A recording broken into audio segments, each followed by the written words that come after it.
welcome, and I'm going to call this meeting to order. Board of Directors meeting, LPRCA, Wednesday, November the 2nd, 2022. And to all those who were successful in their bid for re-election, congratulations. Are there any additional agenda items? Seeing none. Mike, or John, there is one. Oh, I'm sorry. As a reminder, this meeting is being recorded. It will be posted to YouTube channel at a later date.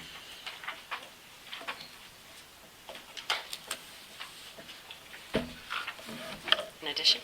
The walk-on. Oh, yes. So,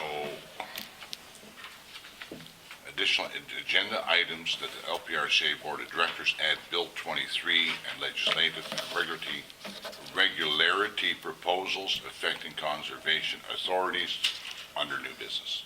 As item 9F? Pardon? As item 9F? It's As all, item 9F. It's on your revised agenda. Do we need to vote on that? yes. Can I have a mover and a seconder? Ian and Peter. Is there any discussion? Those in favor? Are there any opposed? That's carried.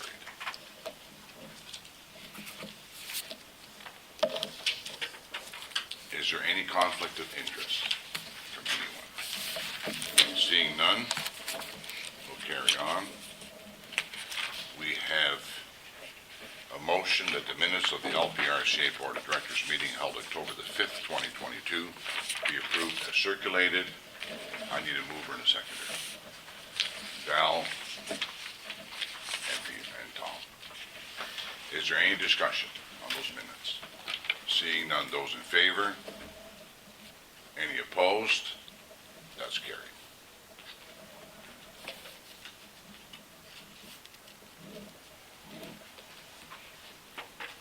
Is there any business arising from the minutes for discussion?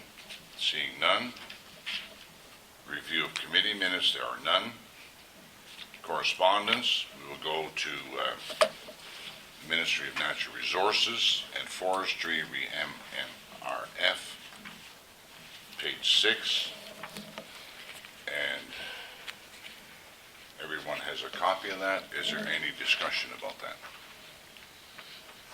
Well, Mr. Chairman? Yes, Dave. Question, I guess, to staff, and maybe I didn't analyze it or digest it properly. Does that mean that there are possibly some building sites that were negligible as far as wetlands that might become available for sale? Is that what it's saying? And that would be through you too, General Manager. Judy, go ahead. Thank you, Mr. Chair. So to Dave, yeah, it's pretty complicated, and that's what the walk-on report is addressing. There's, I think, 7 ERO postings that they're looking for comments. Wetlands is one piece of what they're looking at, and how wetlands are evaluated. Right now, there's a whole process on how wetlands are evaluated, and potentially they're looking to not have the MNRF approve wetland designations and those type of things. And they're also proposing on the wetlands we're really still reviewing the whole piece and the impact for Long Point, which I'll talk on. But yeah, there's complexes right now, and they're looking to eliminate complexes on how all these wetlands are interconnected. So yeah, there's definitely an impact. They're also looking on the wetland side, not just on the wetland, but on an offsetting legislation that would allow offsetting. So if someone was allowed to do something here, what would they have to do for offsetting to create habitat or something somewhere else, which also could be very concerning, because offsetting often doesn't work. It's just more to allow development to happen. Well, I think I shouldn't use the word slippery slope because it Yeah. involves water, but if a family were to dedicate a piece of property or donate a piece of property to the Conservation Authority, 5, 10, 20, 30 years ago, and knowing that it wasn't going to be built on, and then there was an area where, we might be able to sell it, which would be great for our budget, but not necessarily for the family, for the heritage of the property that would be designated for wildlife development. Yeah, and one thing they are, the one item also that they're requesting through this, if it goes through, is that we're already doing an inventory of our properties. Another column they want added is land that potentially could be good for development, housing. But, there's a lot of questions around, if your rule, are they opening up severances? We're not sure on a lot of the questions, right? But obviously, if there's some land that have restrictions, CAs would put it forward. The province As is under a being- great deal of pressure right now to come up with affordable housing and attainable housing, so maybe that's something that's being looked at here. Yeah, development Necessarily charges and conservation. Yeah, right. all that is, All taking so place. all those kinds of things are being looked at. It's very, very complex. There's so many moving parts. Okay. So, No, but we'll that- get into that on the other report. It doesn't answer the question, but I think that Well- we really don't have the information We to don't answer know. the question. But it's, it Put it this clarifies way, itself. anything's possible, I think, Right. because right now there's a lot of open ends. Mr. Chairman, if I may, and not for the minutes, if you hear sirens going by, there's a major chemical spill going on right downtown Okay. right now. Okay. Part of the town has been evacuated for this.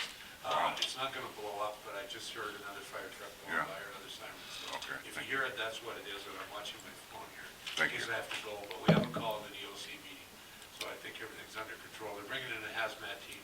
It's 150 liters of chemical to spray the back of trucks with. Apparently it's quite toxic. Thank you. I should have read the whole item A here. Proposals in support of more homes built faster, Ontario's Housing Supply Action Plan 2022-2023. So are there any questions or comments on 7A? Seeing none, we'll go to 7B, which is Conservation Ontario release. Province continues to change roles and responsibilities of conservation authorities.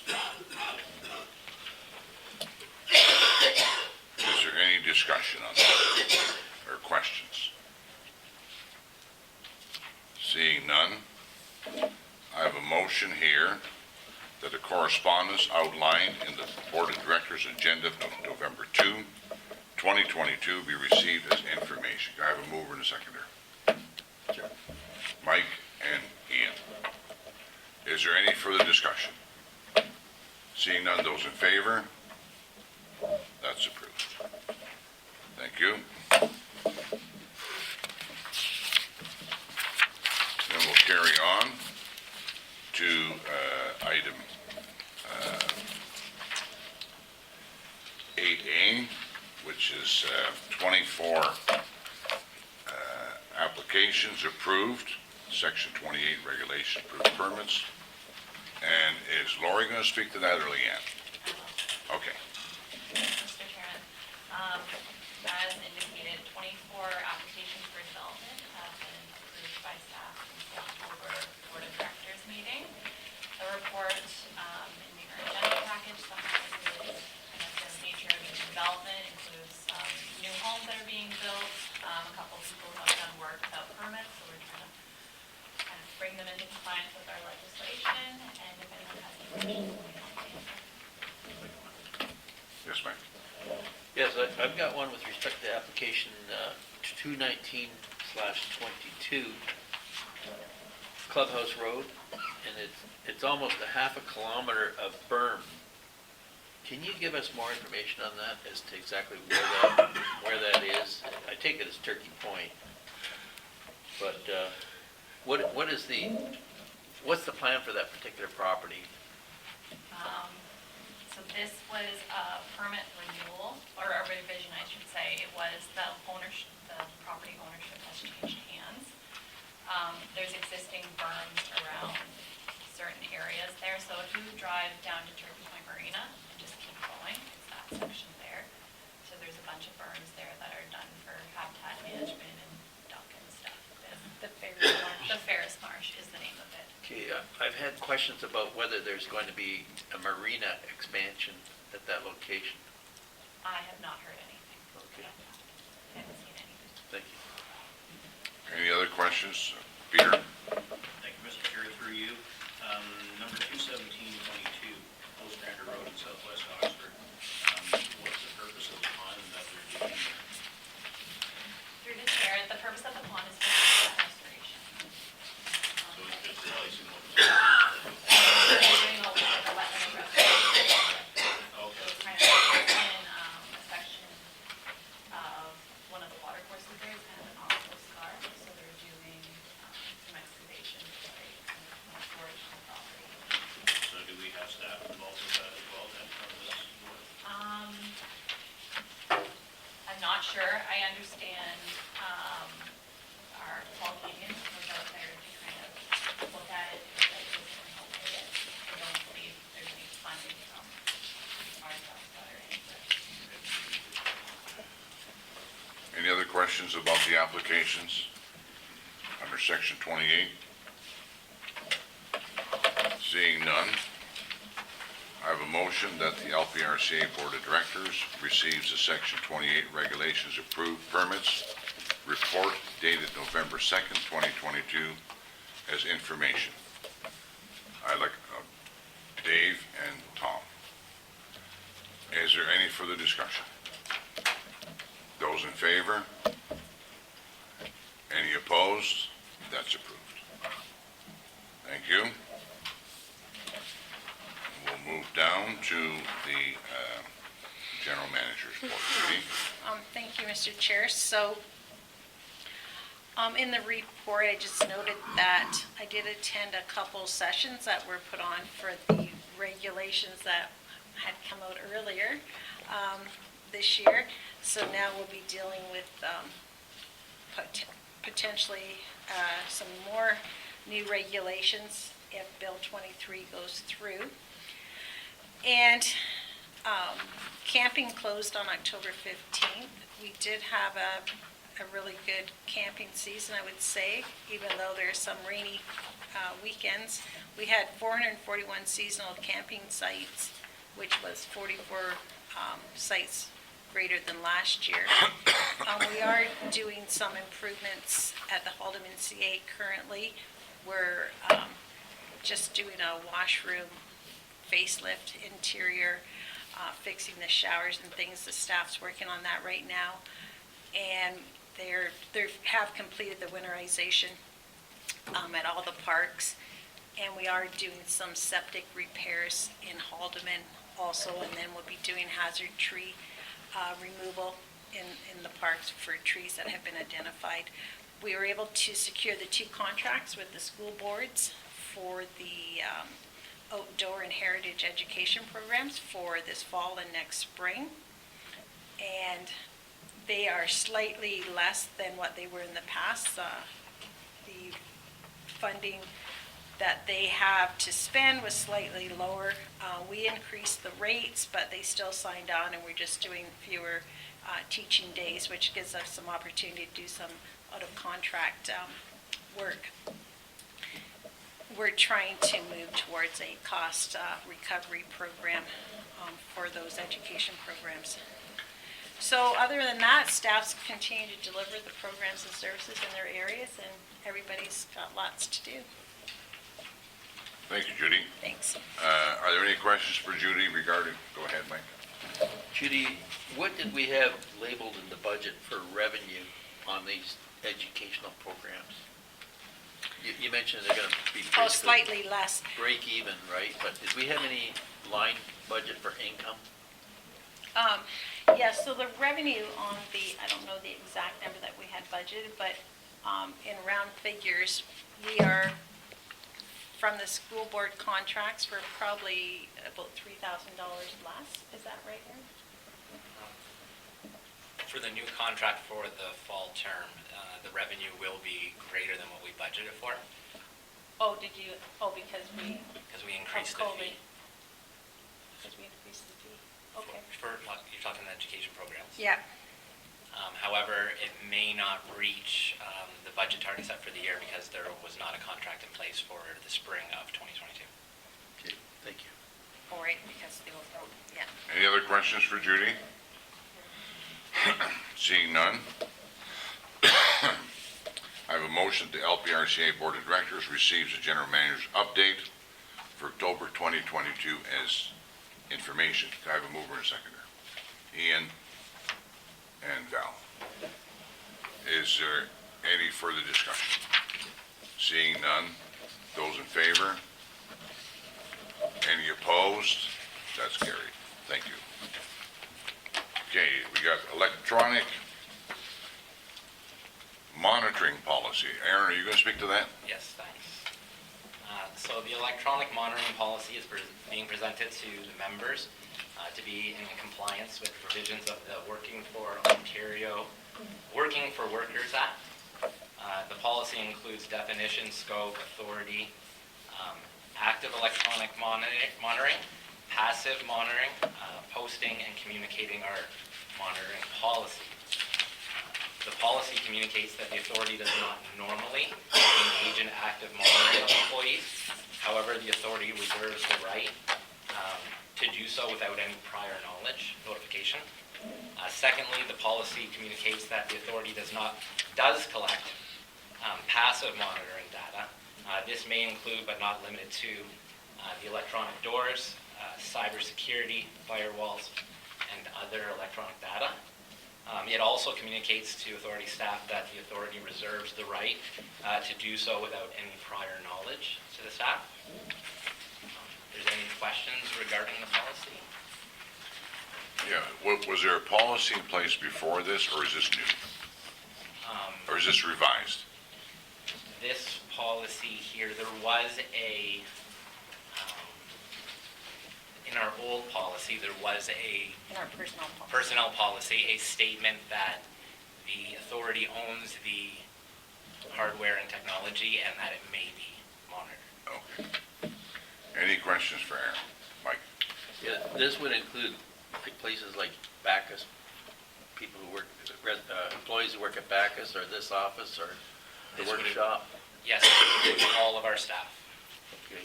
And how many people do we have working from home at this point? Is there any? There is no one working from home. Okay, good, thanks. Any other further questions for Aaron? Seeing none, I have a motion that the LPRCA Board of Directors approves electronic monitoring policy as presented. Do I have a mover and a seconder? Stu and Peter. Any further discussion? Seeing none, those in favor? Any opposed? That's carried. So we have a right to disconnect policy. That's also you, Aaron. So yes, the right to disconnect policy is also related to the Working for Workers Act. The policy includes the following sections: scope, management and worker responsibilities, regular hours of work expectations, exceptions, non-compliance, and posting and communications to the authority staff. If there's any questions regarding this policy, I'd be open to taking them. Are there any questions for Aaron regarding this right to disconnect policy? Seeing none? Oh, Val. Aaron, have you ever heard of Edward Snowden? Have I heard? That's a statement. Wrong. Okay, I have a motion that the LPRCA Board of Directors approves the right to disconnect policy as presented. Can I have a mover and a seconder? Val and Ian. Is there any further discussion? Seeing none, I'll call for the vote. Those in favor? Any opposed? That's carried. Then we have the third quarter financials. And Aaron, I think you're again on the floor. Thank you. This is not related to a policy or Working for Workers Act, so No. This is numbers. this is numbers, yes. The Q3 financial report provides actual versus budget performance for the authority for the period up to and including September 30th of this year. The consolidated statement of operations and departmental results are attached in Appendix 1, and the summary of capital projects is attached in Appendix 2. So year-to-date operating revenues are $4.479 million, with expenditures of $3.76 million. Revenues represent 93.3% of the annual budget, and expenditures 68.3% of the annual budget. This resulted in a surplus of $1.2 million for the year-to-date. Year-to-date revenues are $320,452 greater than 2021, with expenditures year over flat for the same period. The operating surplus of $1.2 million for the same period, up to and including September 30th, is $320,150 greater than the 2021 surplus of $882,505. Highlights from the year-to-date, planning revenues are $391,887, up $25,000 or approximately 6.8% over the prior year. Forestry has issued and awarded all 4 tenders for the fiscal, resulting in $328,868 versus a budget of $300,000 for 2022. Camping revenues totaled $1.896 million in comparison to $1.637 in 2021. At the end of the period, we had 441 seasonal campers. And as a positive note, we have 444 campers that have paid winter storage intending to return as seasonals for the 2023 camping season. The campgrounds generated a surplus of $855,000 up to and including September 30th, exceeding the 2021 surplus of $697,000 for the same period. Overall, the authority is in a favorable position for the third quarter up to and including September 30th. If there's any questions, I'd be glad to answer. Any questions for Aaron regarding the third quarter financial? Very, very positive, I would say. Peter. Peter has his hand up. Sorry, Peter, go ahead. Thank you, Mr. Chair. Through you to Aaron. Aaron, you show in your report that we're at 93.3% of the budgeted income. So for the fourth quarter, then, is the majority of the outstanding going to be in terms of levies that would have to be collected? Because operational incomes are pretty limited at this point, I would think. Yes, through you, Mr. Chair. Yes, we do have the final levy coming through for October 1st with invoice. And outside of that, we do have some cleaning up of grant funding coming year end that we invoice for actual expenditures used to date. So we match the revenues and expenditures. Outside of that, there is not much other revenue for the fourth quarter. Because all our forestry income has already come in as well, right? It's already been accounted for, and the camping season's done in the first 3 levies, yes. Thank you. Any other questions for Aaron? Mike? Aaron, going to page 46 of the agenda, the capital. There's a couple of projects there. The truck replacement, it's been moved to 2023, and so has the dump truck. Can you elaborate on that? Yes. So our supervisor of the workshop, we had issued a tender for a truck, and I believe it was a Ford. It was approved, yeah. It was approved through the board, and we were told that the delivery would take place in October of this year. When he followed up with the manager there, they had indicated that we were going to receive in the new year a 2023 truck for the same price that was awarded. And the dump truck, Judy had sourced and the board approved, and it had indicated at the time of the approval that the delivery would take place in 2023. Same price? Same price, yes. Any further questions? Ian? Thank you, and through you. My question is with regards to WECI funding. I guess there was no programs that were eligible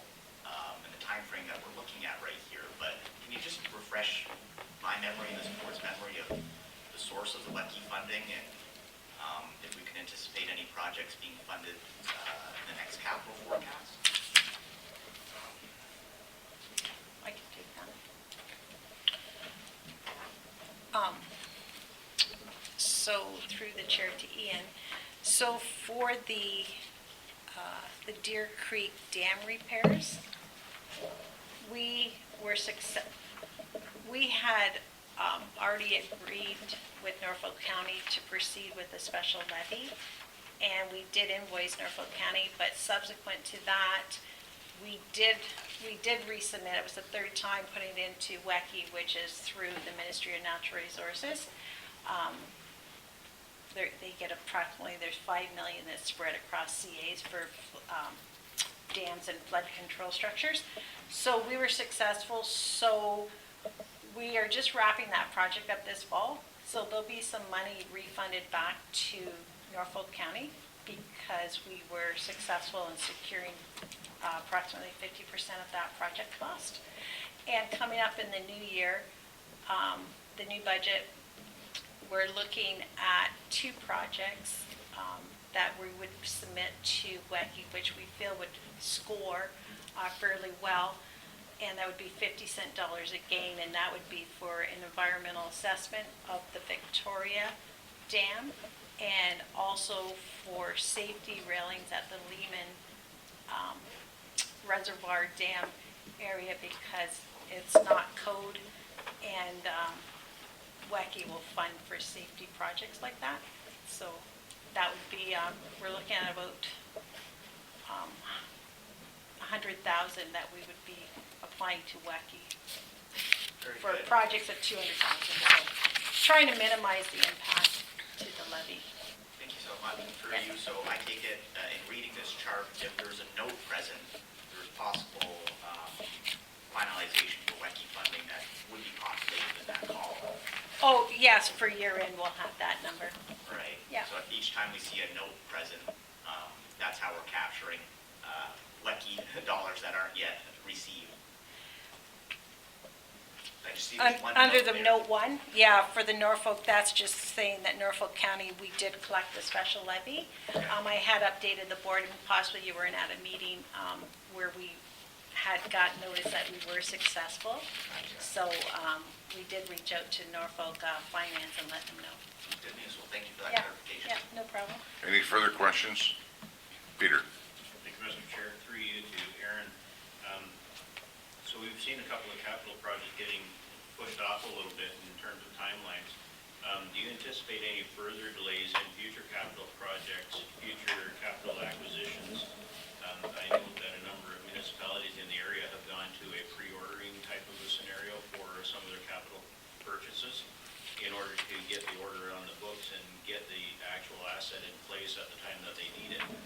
And just wondering if there's been any consideration here as to the future purchases and needs of the authority and whether we would maybe need to go to that kind of a basis as well.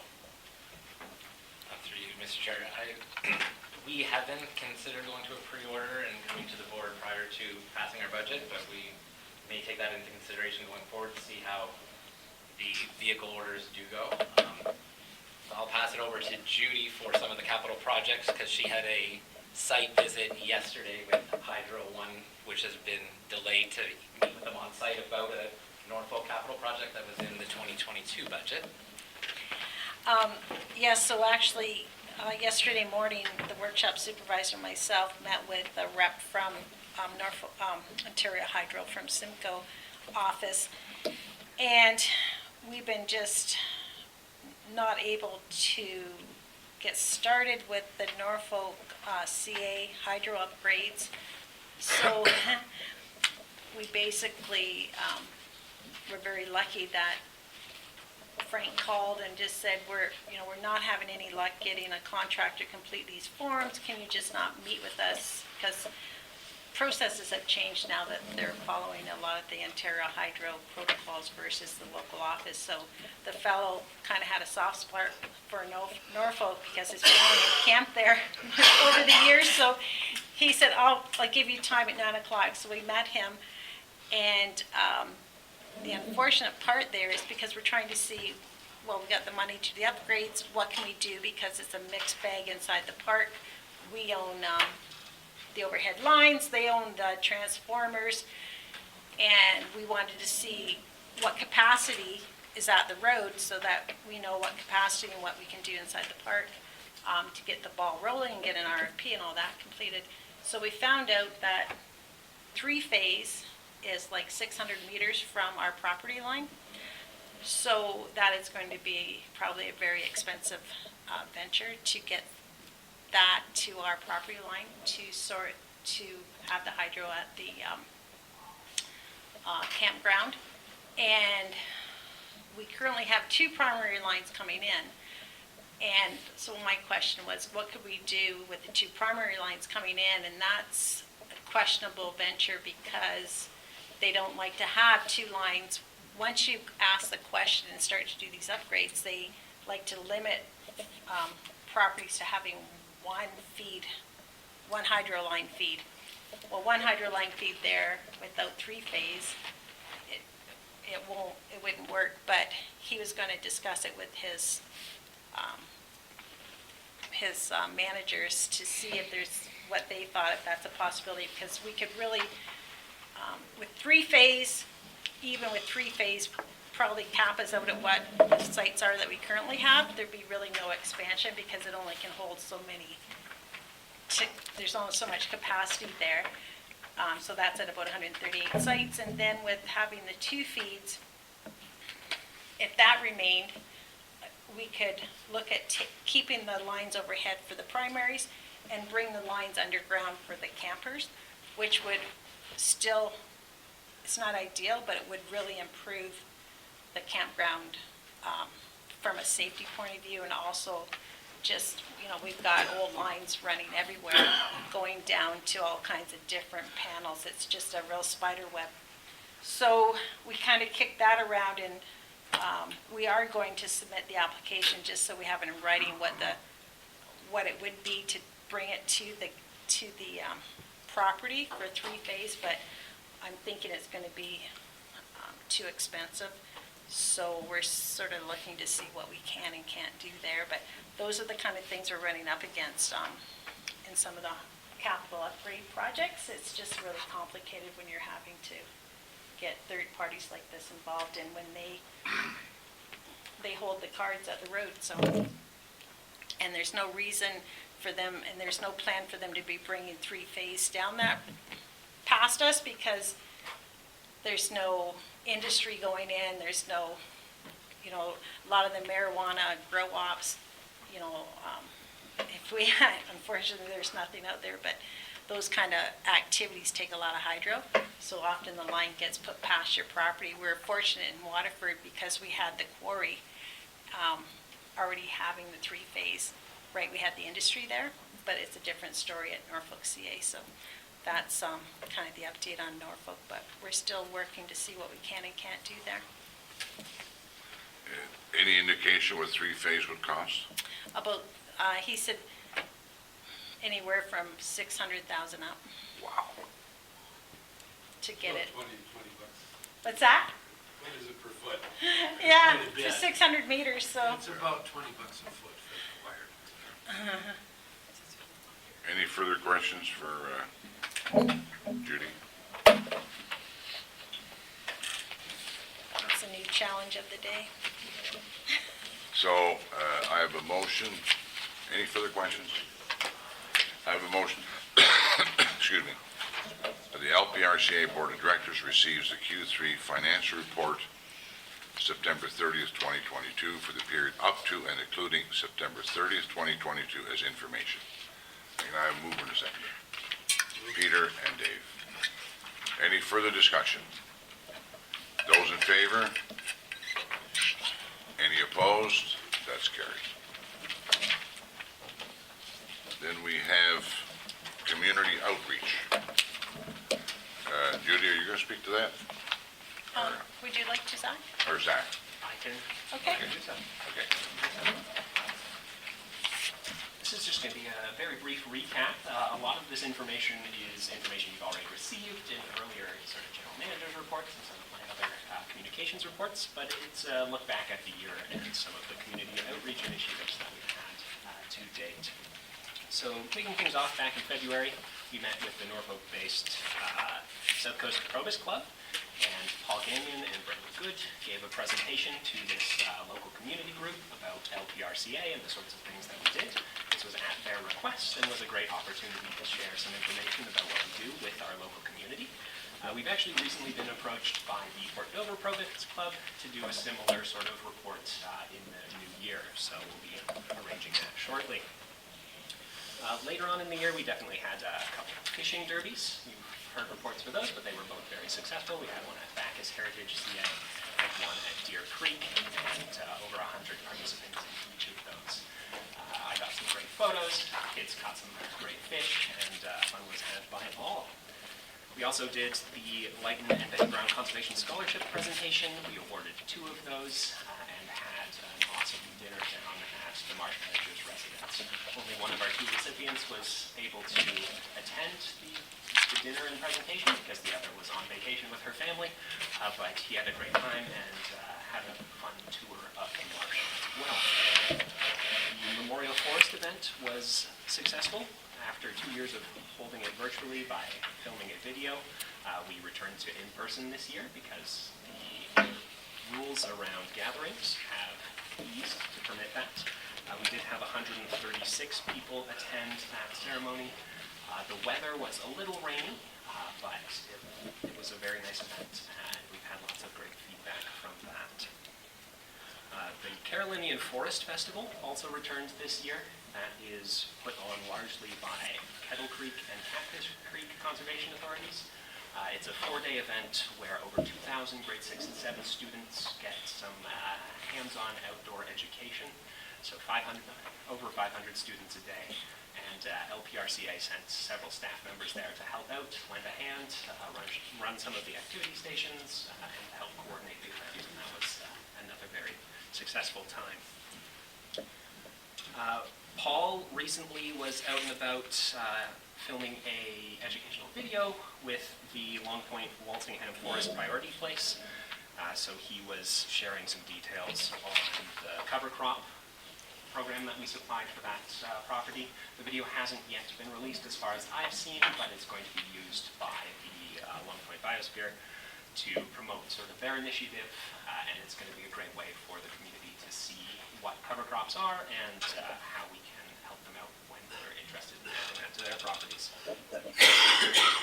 Debbie Fain recently ran a very interesting, from what I've heard, Forest Stewardship Council tour, where she took 19 people around to several of our forest tracts, and there were presentations given by some of the researchers who are using those properties for some really, really interesting things. So, for example, the Wilson Tract, Birds Canada's Ian Fife presented on Ontario Forest Birds Program and the research that they're doing on the Wilson Tract and 28 other LPRCA properties. So this was just a really great way to connect with the Forestry Council and people in the industry to let them know what we're doing on our properties. They also climbed a really tall tower. I believe it was 35 meters up in the air.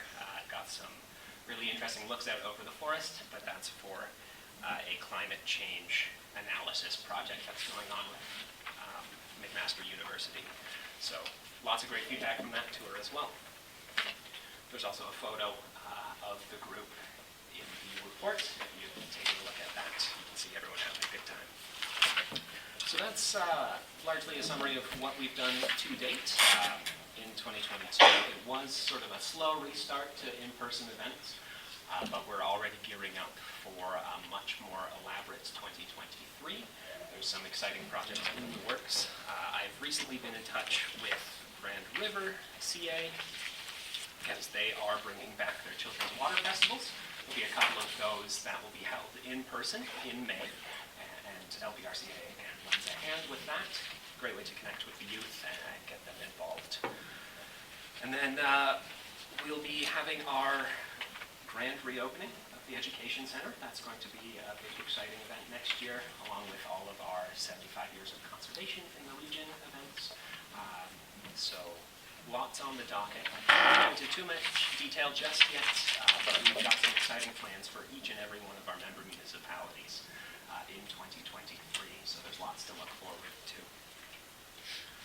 If there's any questions, happy to address those. Thank you, Zach. That's a nice summary of 2022, and It's been a good year. looks like good plans for 2023. Any questions for Zach? Peter? Thank you, Mr. Chair. Through you, I'm not sure if this is necessarily for Zach per se. You brought up the Leighton and Betty Brown conservation presentation and the fact that the recipients were given the opportunity to tour the Lee Brown Marsh. We take reports of Lee Brown Marsh all the time, and I have never set foot on the place, and I just wonder how many of my fellow board members have been to the Brown Marsh, and if there might be an opportunity to visit that ourselves at some point next year. Well, I can answer the question. Mike and I had a tour of the Lee Brown Marsh when we joined the committee because we wanted to know more about the marsh. And it was very, very instructive. Kim knows that marsh like the back of his hand, and he would welcome to take any one of the board members for a tour of the Lee Brown Marsh. And it's very enlightening to do that. Mike, do you want to say something about it? For sure, John's nailed it. It's an excellent, I've been looking to do that tour for a number of years, and John and I finally coordinated it with Kim, and we've done it, so I agree. Anybody that is on this board should have the opportunity to do that. I think it's 800 and some acres, so it's huge. Yes, Judy? We can put that, make a note of that and make an arrangement Yeah. for maybe possibly a couple days, weather dependent, I guess you guys want to be touring, but probably like early summer is probably the best time to plan a tour through that. So we'll make sure that we coordinate some dates for the board members. If I remember, I think it was like a good hour, wasn't it? Oh, it was more than that. More than that, hour and a half? We ended up going to someone else's property too. Yeah. You don't want to go there during duck hunting season though. Any other questions about Zach's report? Robert? I was just going to mention, I'm assuming because of COVID-19 that we haven't had our annual watershed tour that House board members have put on, several of them, and I'm hoping that we can reconstitute the annual watershed tour, and maybe that can be worked in along with some of the other things that all board members should see in the entire watershed. Good point. Yes. Duly noted. The Ashley provincially significant wetland is maybe not as kind of cool as the Lee Brown Marsh, but it is kind of neat to see as well. Yes. I want to take a hike sometimes. It's very Any further questions for Zach? Go ahead. Zach, when somebody speaks to the Probus Club, as Paul Gagnon and yourself did, or It was Brandon Brandon, and Paul yeah. who spoke there. do they actually share that we do accept donations of land? Yes. What do you think? Well, that's great. I'm glad you're doing that sales job. There have been people who have donated land to an organization called the Long Point Basin Trust, and they get it confused with the LPRCA. And they thought they were donating to the LPRCA, and they donated it to another organization that's also accumulating an acreage of wetland. I'm glad to hear that. Any further questions for Zach? Okay, I have a motion that the LPRCA Board of Directors receives the Community Outreach November 2022 report as information. Tom, okay, Tom, mover, Tom, and Dave. Any further discussion? Those in favor?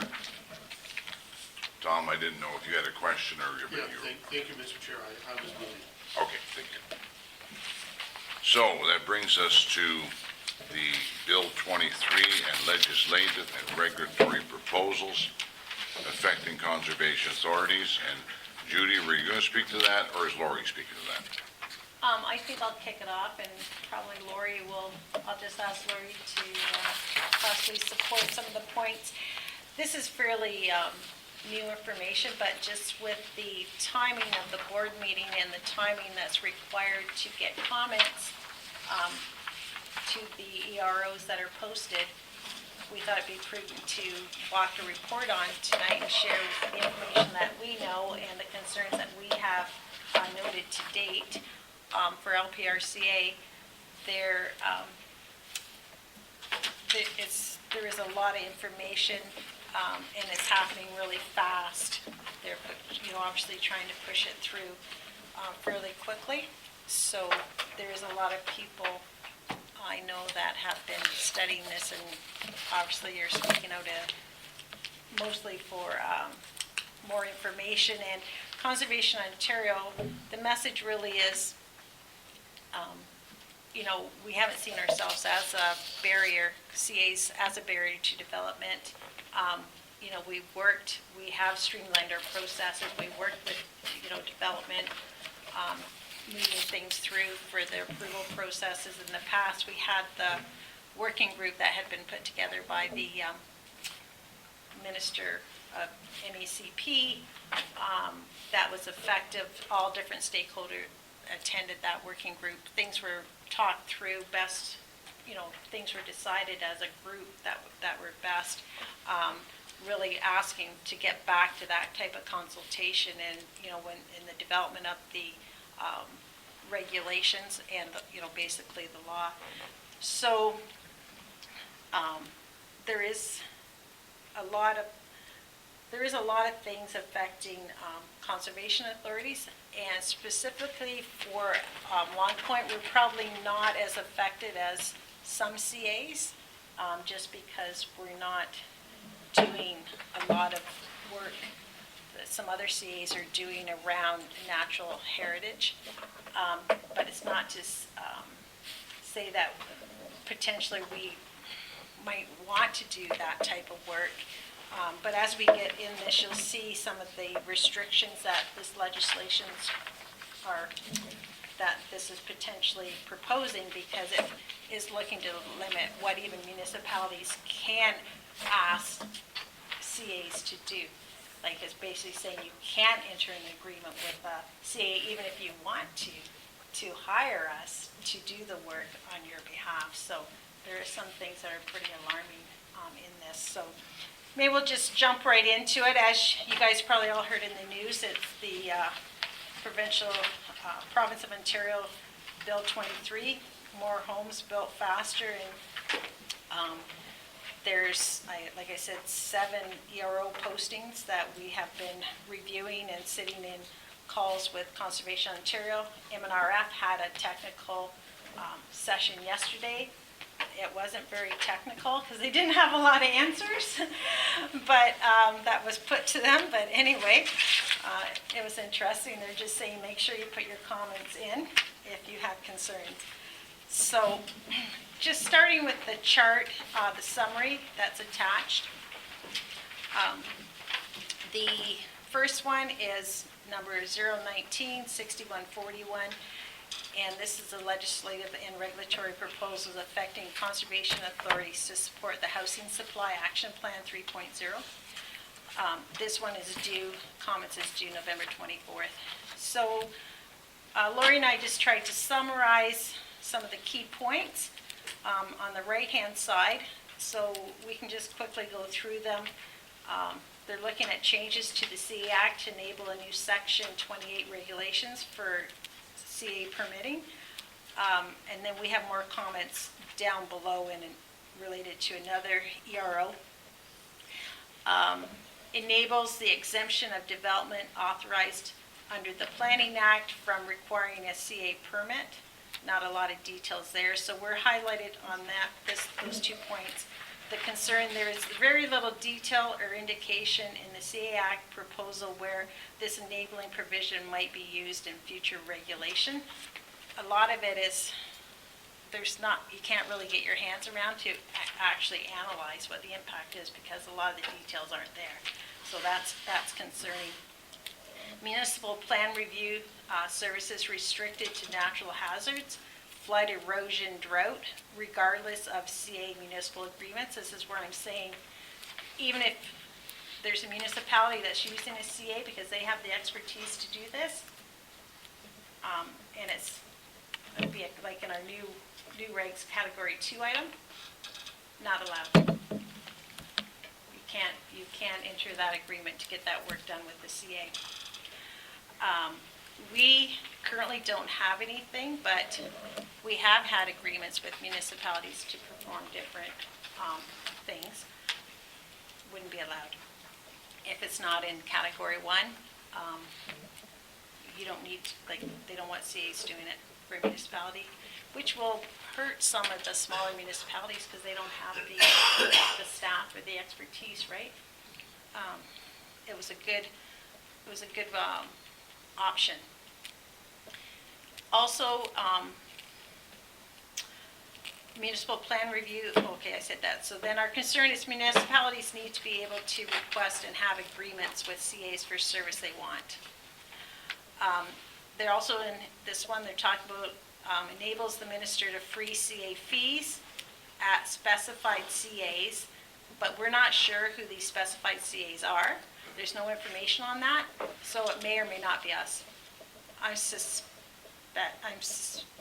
thinking it probably won't be us. It's probably the larger CAs, but never know. Requiring CA lands inventory, which was already due December 31st, 2024, to identify lands suitable for housing development. They're also looking to streamline CA severances and land disposition, where we'll have to just advise the minister and not get approval, but they're still looking to restrict the proceeds on what we can use that for if there was money given by the ministry back in the day. So possibly that's a slight improvement to eliminate the having to get approval, but there's still requirements there. And for CAs, you know, a lot of the land we have is for floodplain, for things related to flooding, to water retention, to really not suitable for development. So it'd be nice for them to back the language off to say that CA lands, you know, holdings may be for other purposes other than housing. But that's the way it's written right now. CAs can, and then going on to the next ERO 1961-63, CAs can only be party to planning related OLT appeals on matters related to natural hazards. I don't really have any issues with that. The next posting 1961-60, which is proposed updates to the Ontario Wetland Evaluation System. We're still evaluating this, but the concept of wetland complexes is removed, and we do have those throughout our watershed that we have historically noted and used. And there's, I don't know, Lori was talking to Paul today, and there's quite a few throughout our watershed. And we're not sure the impact, if they're not called wetland complexes, what the unintended consequences will be down the road. The wetland evaluations are proposed to be done by trained OWS evaluators without MNRF consultation or approval. So they're pulling MNRF out of the approval process for this, provincially significant wetlands. LPR staff are reviewing just to see and try to get understanding exactly this impact for our flooding, drought, and agriculture water supply, especially in the sand plain. All the farmers here know that when you're on sandy land, it's nice to have these complexes and wetlands throughout the system, which also help keep the moisture, especially in dry years, right? So the land can recharge. Laura, you got anything to add on that? So far, anything? On You good? that particular one, I think we're taking a larger scale look at this one, and how it's going to affect this watershed. it affects the municipalities more because they, it's part of their natural heritage system, the wetlands are. It's significant, so this evaluation to see what their significant will not affect them most. When we get down to the proposal for the regulation, we see that the Section 28 regulations, they propose that we will still permit around 30 meters, within 30 meters of all wetlands, and it doesn't differentiate whether they're provincially significant, whether they've been evaluated or not. Our evaluation takes place, and the effects of whatever it is proposed takes place at that time. So it looks like it might not affect us, it would affect municipalities more, but we're really concerned about the overall effect of the whole planning system allowing these wetlands to go when they're so valuable in this watershed, particularly in Sandpoint. So that's what we're taking a look at. We have to kind of get our thoughts around that together better. So the next arrow, 196197, is proposed changes to Ontario Regulation 299/19, additional residential units. So we do have a concern here because they're proposing to allow additional residential units as of right, except legal non-conforming uses such as existing houses in hazard lands. So our concern is, as proposed, the regulation would allow additional residential units as the right where there are legal conforming uses in flood-prone areas such as Vienna, Long Point, Turkey Point, Simcoe, Waterford, Port Dover, Selkirk. And Lori can probably explain this better, but there's, should be a lot of concerns from the municipality viewpoint too because of emergency response. If we add density to these flood-prone areas, it's just going to continually add expenses to the municipal budget. So, and Lori was explaining to me, like for Turkey Point and Long Point in the official plan, they're legal, and because it's just referencing the exception of legal non-conforming use in a hazard land, they potentially would be able to add these additional residential units. But Laura, you want to add a bit more on that? Yeah. Most of the developed land in our watershed that is in floodplains and on top of steep slopes and that sort of thing are actually zoned for what their use is, residential or whatever. And the really big example is Long Point, that is resort residential. They are legal. They're legal conforming uses. And so if they're only limiting this exception to non-conforming, legal non-conforming, and they're saying if you're legal non-conforming and you're in an area zone hazard, then it wouldn't apply. But most of our hazard lands, that wouldn't be the case. So there's Vienna, there's Long Point, Turkey Point, Waterford, Simcoe. Who else did I list here? Port Dover, Selkirk. All of those communities have residential areas that are zoned for residential use, but they're in flood hazard. And maybe it's just a hazard overlay or whatever, the way that the OPs and zoning bylaws are written.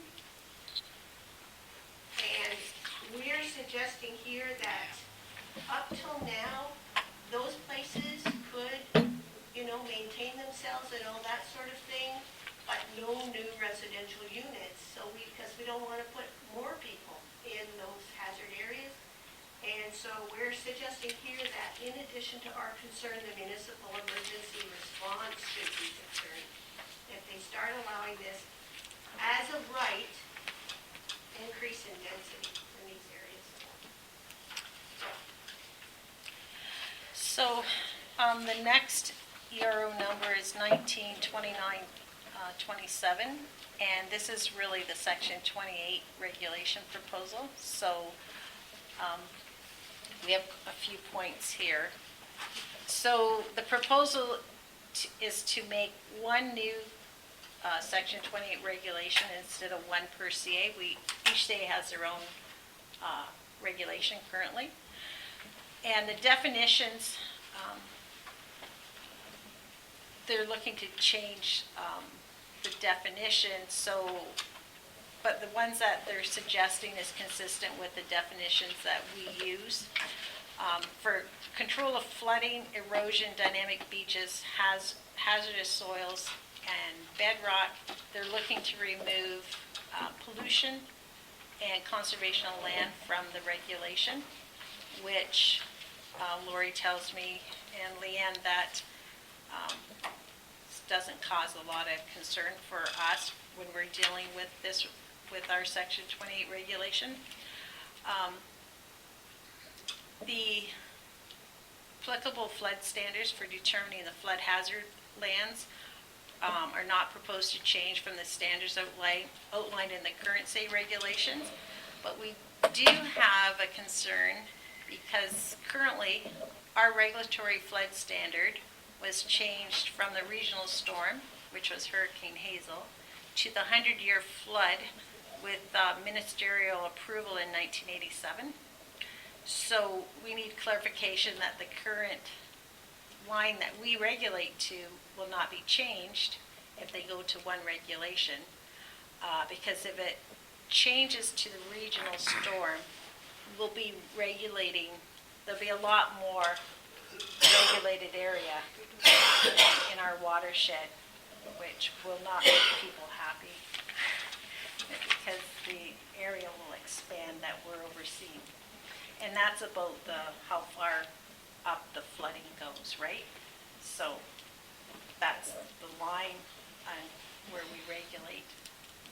So they're also proposing to regulate within 30 meters of a wetland, and currently right now it's 120.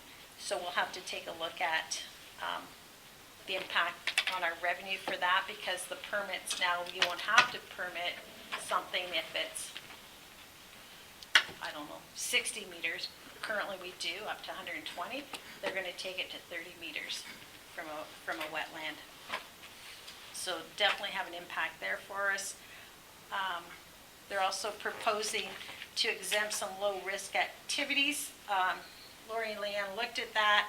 They've listed 12, but we already don't permit 11 of them. One item that they pointed out that will affect us is they're proposing to exempt some offline farm ponds, but that's be minimal impact for us. So moving to the next one, review a place to grow and provincial policy statement 1961-77. The province is planning to review the provincial policy statement, including a proposal to streamline and clarify Section 3.1 natural hazards, flooding, and erosion policies. So our concern here is there's no information on how the natural hazard policies will be streamlined or clarified. It's just a broad statement. M&R staff, they basically were saying yesterday, provide any information or provide any suggestions that you may have. So it's very hard to provide suggestions, really don't know what their intent or where they're coming from.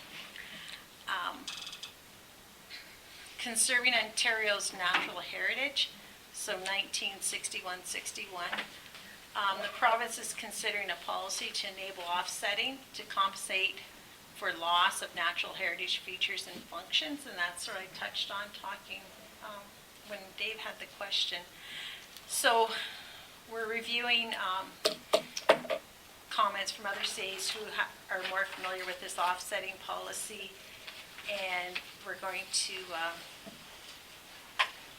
just continue to research to see potentially what other comments are and create some comments related to the offsetting. But in general, often that's a very awkward process, because if something is allowed to develop somewhere, we'll have to issue a permit and then also have to deal with the offset. So it's, who knows where all this is going to land, but as it stands, there's definitely a lot of concerns for CAs and municipalities, I would say, too. Ultimately, we need a balance between the healthy environment and growth, and we just, we thought we were already focused with the last regulation, right?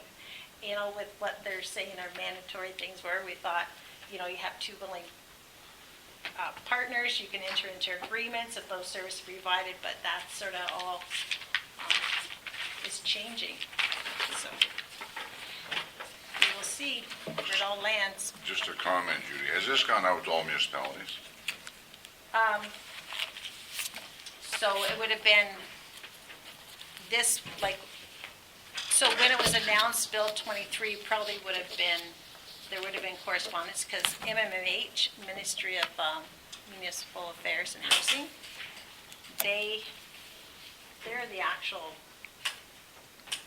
It's a mix. it's a mix between MMAH and MNRF, so I'm not sure what correspondence municipalities Right. have received. John, But through AMO, they would have, Okay. for sure. Yeah. AMO's been commenting. There's a lot of information if you Google online. there are a lot more postings than just these. These are Okay. just the ones that will be of particular interest to conservation authorities. Right. But there's these and more that would be of major interest to the municipalities around development charges, around MZOs, around, even the additional residential units, there's overrides on zoning, and there's all kinds of stuff in here that's way beyond just what we here that would be of great interest to the municipalities. Any questions for Judy or Laurie here? Comment and then a couple of questions, Mr. Chair. Thank you. We talked about this in a limited way at Southwest Ottawa Council yesterday as a result of a piece of correspondence from AMO, I believe. And the concept at our council was that this is a very dangerous piece of legislation that creates a lot more questions than answers at this point, because there's not very much detail in the write-up of it. As Judy and Laurie have already mentioned, it's hard to nail down targets when you don't know what the game is that you're playing. I'm concerned about this piece of legislation. The questions I had specifically for either Judy or Laurie, I'm not sure who. They talked about developable lands and that we are required to provide an inventory of developable lands. Who determines what development is? And I guess you kind of answered that a little bit more further down the line in that you're talking about a 100-year floodplain as being not eligible for development, but outside of that would be. Did I hear that correct? Or are we still not sure what the guidelines are going to be there? I think, Peter, they're kind of two separate things. They want us to look at our own properties and determine what could be surplus lands. And they're making it much easier for us to sever off. So if we have a parcel of land that's got a sliver along the road that isn't hazard or whatever, that could be surplus, that we can sever that off more easily and dispose of it more easily. And when they get a copy of the inventory where we have identified land,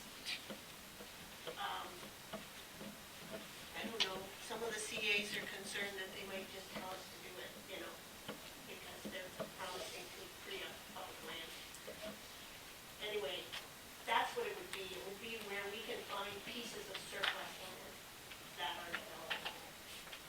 Let's see, my next question is who determines what's eligible, what could be declared surplus, right? Are we talking about some of our forest tracts? Well, that question question got asked yesterday to the MNRF staff, and they really didn't have an answer, because for rural CAs, there's lots of forests, so it's like, what is the intent for development? Is it one house, many houses? And they didn't have the answer. You know, because really, there's no infrastructure in the, you know, so you're not gonna put a subdivision in a forest tract. But does it mean, you know, do you want us to identify things that could be used for a single dwelling? Are they looking at, you know, getting out and making more land available in the country? Like, is that part of the intent? And there was no answer. Well, and that is what led to my question about who determines what's eligible lands, right? Because if we're talking about some of our floodplains and we're saying, no, we have to set aside for a 100-year flood, and they're saying, no, 50 years is good enough. I mean, that already creates a lot more available spaces around some of those areas that could still be, in our mind, at this authority, hazard lands, correct? Yeah, but one good thing, we're still gonna be able to review and permit for flood and erosion items that were defined as category 1 items. I think we'll still, I don't think they're gonna push it that far, and looking to do that development. Maybe I'm more hopeful, but because they did leave the powers with the CA to still issue the permits for those types of activities. And also, the land inventory that we have to develop on 24 is our land inventory, and this would just be a column in it. And so this would make it really a board decision. But there's certain lands Right. could be given up for development and not. Go ahead, Peter. Just one further question, Mr. Chairman, thank you. Judy, you mentioned under 019-6160, the concept of wetland complexes is removed. For the uninitiated, could you just explain the idea of a wetland complex as opposed to just a straight wetland? You can try.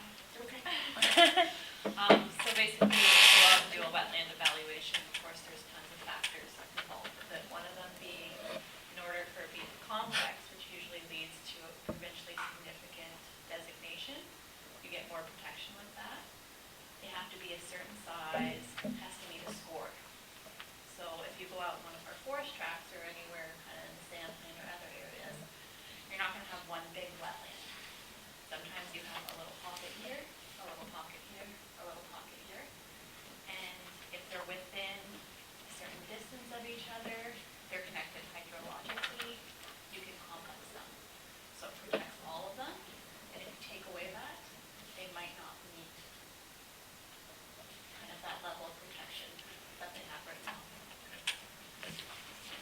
Any further questions? Robert? Thanks, Mr. Chairman. I hope I can articulate this because I think it's important. I think the biggest issue that's happening here is we're moving from watershed planning to municipal planning. The municipalities have official plans that mirror the conservation authorities' land uses hazard lands. Southwest Oxford will have the same, roughly, policies in place to protect wetlands and hazard lands and environmentally significant lands as Brant County does. That's what's in place now, and that's watershed planning, and that's important for the very reasons that staff has just said with regard to wetland complexes. Well, watershed complexes are why we need watershed planning. Conservation authorities don't approve severances. Municipalities do. Municipalities have official plans, and that's where the regulations, or that's where land use planning is regulated primarily, except for Section 28. So if this moves forward, different municipalities can have different policies related to environmentally significant lands. Grant County may have relaxed development policies in place for hazard lands or environmentally significant lands as compared to Bayham or Oxford County or Southwest Oxford. And that's where you get confusion, and that's where you lose watershed planning. And that's what conservation authorities do so well, and this is throwing that out the window. The municipalities are the ones that should be commenting on this because they are the ones that are the frontliners with regard to development applications. As I said before, development proposals go to the municipal planning committees and municipal councils rather than conservation authorities. We have no jurisdiction over whether a piece of property is going to be severed or not. That's up to the municipalities. Up until now, at least, the wetland policies or the conservation land policies or official plans, municipality to municipality, are pretty much consistent. And that's based on watershed, and that's what conservation authorities are in place to do, in my mind. But maybe in the province's mind now, watershed planning isn't so important as maybe housing is. So when you go back to your municipalities and you start reviewing your official plans, try to be consistent with the mappings and the designations of conservation authorities' lands, and then this all kind of goes away. But if we have municipalities where we can develop on the shoreline, or we can develop in the Hashley Swamp, just because there's a few high spots, and that's going to wreck the Hashley wetland area because you're going to have residential uses in a wetland, and that wetland preserves the water for coming downhill to Norfolk County, etc. That's watershed planning. The province doesn't have a grasp of watershed planning, or they're at least trying to throw it out. So I hope I didn't rag the puck there for too long, but that's what I think the comments should be from municipalities to the province, just as much as it should be from the conservation authorities to the province. Conservation Ontario, I think, recognizes that, and they're sounding the alarm, and we should echo that we want watershed planning, because if we eliminate that, then conservation and water management and flooding and all that kind of goes back to the way it used to be with different municipalities that have different rules and regulations that may not be consistent with each other and have an effect dramatically on each other. Thank you, Robert. You articulated that very well. And that's why I asked the question earlier. I mean, what have the municipalities received regarding this information? And what are they doing? Because I'll tell you, in our council, I have not seen it. I have not seen it. So, Mr. Chairman, can I say one more thing? yes. And that's the advantage of we around this table have. We are members of a conservation authority. A lot of my colleagues in Grant County, for example, they haven't got a clue about watershed planning. They just know all about official plans, but it's up to us to take this back to our colleagues at the other table as well, because they don't have the advantage of sitting around and knowing about what conservation authorities do for the better part. Right, thank you. Any other questions or comments? Seeing none, I think we've had a good discussion. I have a motion here that the LPRCA Board of Directors receives a staff report on Bill 23, excuse me, and directs staff to submit comments on the Environmental Registry of Ontario postings by the due dates for the concerns specific to Long Point Region Conservation Authority. Can I move in a second? Mike and Peter. Any further discussion? Seeing none, I'll call for the vote. Those in favor? Those opposed? That's carried. Thank you.